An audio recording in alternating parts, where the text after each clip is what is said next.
কোরআনটা নাজিলের মাসের নাম কি? রমজান। ঠিক কিনা বলেন? শাহরু রমাদানাল্লাযী উনসিলা ফীহিল কুরআন। আল্লাহ রাব্বুল আলামিন বলেন, আমার হাটহাজারীর বাবারা, ফতেপুরের বাবারা, মদনহাটের বন্ধুরা, চিটাগং ইউনিভার্সিটির সংলগ্ন ফতেপুর মঞ্জুরুল ইসলাম সিনিয়র মাদ্রাসার ময়দানে হাজার হাজার মানুষগুলো যারা এসেছেন এবং মা বোনরা যারা পর্দার আড়ালে ওয়াজ শুনছেন, রাস্তাঘাটে হাই রোডের পাশে যাত্রাপথে যারা আমি গুনাহগারের বয়ান শুনছেন, এই রমজান মাসটা সাধারণ নয়।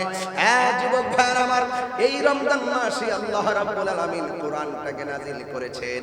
এখন কোরআনটা কোন রাতে নাজিল করেছেন? আমার আল্লাহ বলেন, ইন্না আনজালনাহু ফি লাইলাতিল কদর ওয়া মা আদরাকা মা লাইলাতুল কদর লাইলাতুল কদরি খায়রুম মিন আলফি শাহর।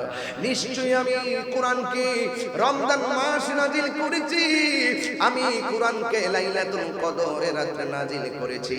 ইয়া রাসূলুল্লাহ, ইয়া হাবিবাল্লাহ, আপনি জানেননি কদর রাতটা কি? এই কদর রাতটা হলো হাজার হাজার মাস থেকে উত্তম। জোরে কোন সুবহানাল্লাহ। আমার আল্লাহ আরেক জায়গায় বলছেন, ফামান শাহিদা মিনকুমুশ শাহরা ফালইয়াসুম। যখন তোমাদের সামনে রোজার মাস আসে, ওই রমজান মাসে তোমরা রোজা রাখো। এই জন্য আমার যুবক ভাইরা, আল্লাহ রাব্বুল আলামিন কোন মুনাফিককে রোজা রাখতে বলেন নাই, কোন মুশরিককে রোজা রাখতে বলেন নাই, কোন কাফিরকে রোজা রাখতে বলেন নাই।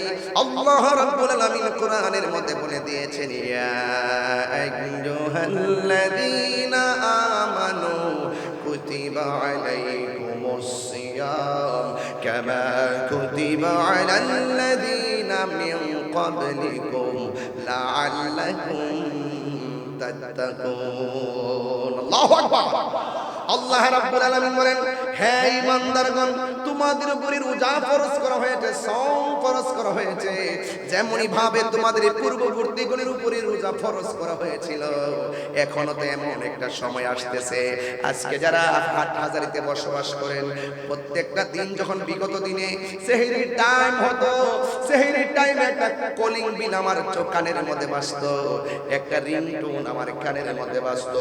কেউ টাইম মতো উঠতে গেলে ঘড়ির কাঁটায় অ্যালার্ম দেয়, কেউ টাইম মতো উঠতে গেলে মোবাইলে অ্যালার্ম দেয়। আমার জীবনে আমি মোবাইলে অ্যালার্ম দেই নাই,